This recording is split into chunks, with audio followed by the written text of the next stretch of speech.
In the meantime, we're going to join now by former U.S. Attorney for the District of Columbia, Joe DiGenova. Happy Groundhog's Day to you, sir.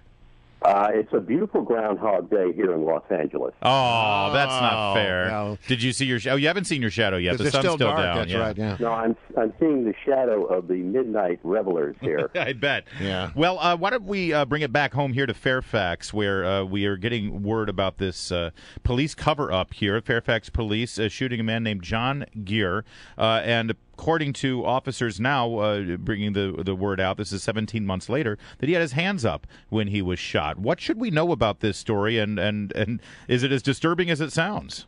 It is actually more disturbing than it sounds.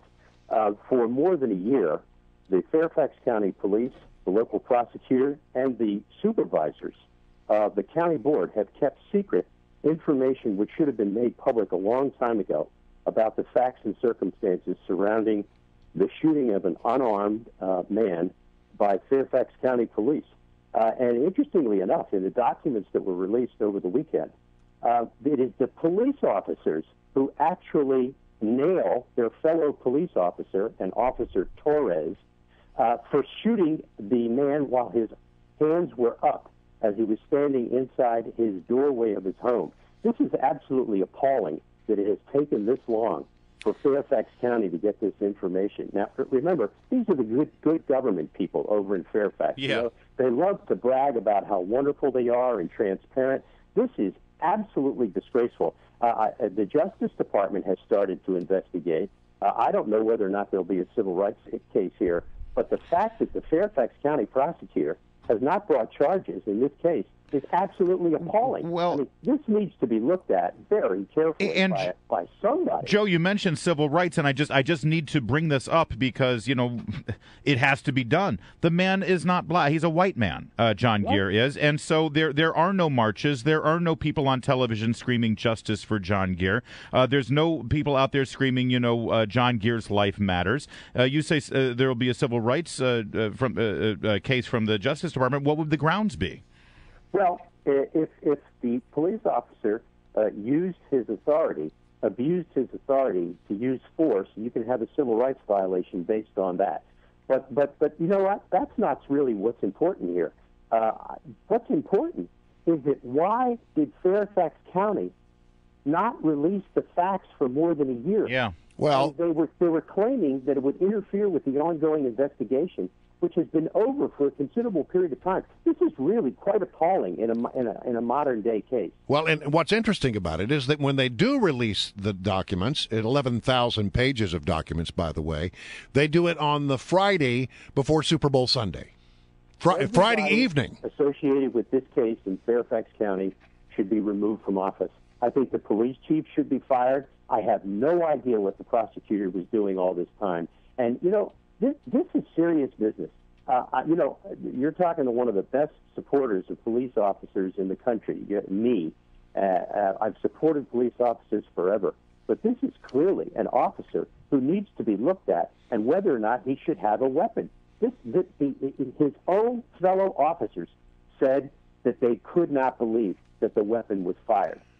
Let's talk about Maryland and the discussion that's going on now. Surprisingly, it's coming up out of almost nowhere. It seems a Common Core has become an issue.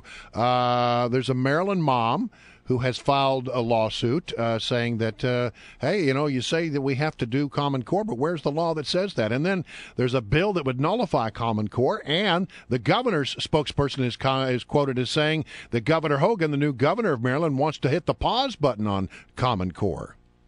Well, this is an issue that has taken flight with conservatives around the country, pitting them against a possible nominee for Republican President Jeb Bush, who is a great believer in Common Core. And this is a grassroots fire against government, national, federal government standards for education.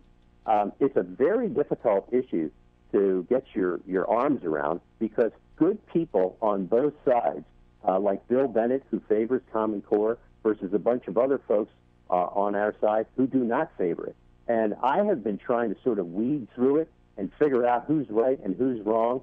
And right now, I don't know.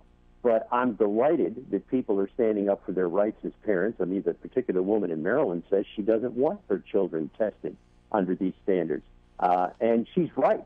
What is the law that authorizes Common Core in Maryland? I haven't been able to find one, but it obviously is the school bureaucracy making decisions in the state. Well, that's the crux of this, isn't it? At the state level, I mean, we see this all the time at the federal level when, Congress passes a law and then it gets handed over to the bureaucracy at either the EPA or at Department of Health and Human Services, and then they start writing what the bureaucrats want done, and they pretend that it fits with the law. Is that sort of what we're seeing here? Absolutely. This is the battle of what are called implementing regulations. And this is happening all over the country.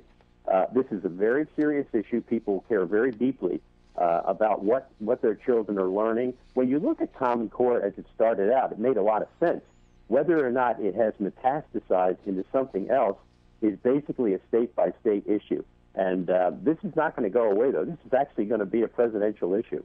Oh, it sure is. Absolutely. There's also this very odd story in the District of Columbia, Joe, about, have you seen the story about the rabbi who secretly videotaped women at the synagogue? Yes. So he was secretly, apparently the women were going through a ritual bathing process in the privacy of this little chamber where they could do it, and he was videotaping them. There's no doubt that he's done this. He wants to keep his job, and they're trying to push him out. Does he have any grounds to keep his job? That's a question of contract law. And it seems to me if the congregation says they don't want you anymore, in the absence of a written contract, you're gone. This is going to get very ugly, and it's classic Washington, D.C. In many ways. He lives in a beautiful house in Georgetown where he's lived since the 1980s. Yeah. And he's actually alleging some sort of squatter's rights, which is unusual for a rabbi, but we'll see how this plays out. That's the best part of it. They've given him this Georgetown home, and since the 80s, his move out, he says, I'm not going anywhere. I love this place. I think that the synagogue is going to win, and the rabbi is going to lose. But it's obviously going to take a lot of time. All right, so, Joe, we look at you as a very wise man, so I ask you this question. It's 2nd and goal. You're on the 1-yard line. It's near the end of the game. You've got Marshawn Lynch in your backfield, and he's been doing pretty well throughout the game. Do you, as the coach, call a running play or a passing play? I think Pete Carroll made perhaps the worst football decision in the history of the Super Bowl. How you would not hand the ball off to Marshawn Lynch. My wife, Victoria Tunte, and I were here at the Beverly Wilshire watching the game. When I saw the ball thrown, we absolutely went ballistic. Why? First of all, he has a timeout. It's 2nd down. Why are you throwing the football? Yep. Beverly Wilshire, huh? Overthinking, overcoaching. You're in the Pretty Woman Hotel. That is correct. Do you have the Richard Gere, Julia Roberts suite there, Joe? I can see you two partying up there. We do not. We have the presidential suite. Wow. All right.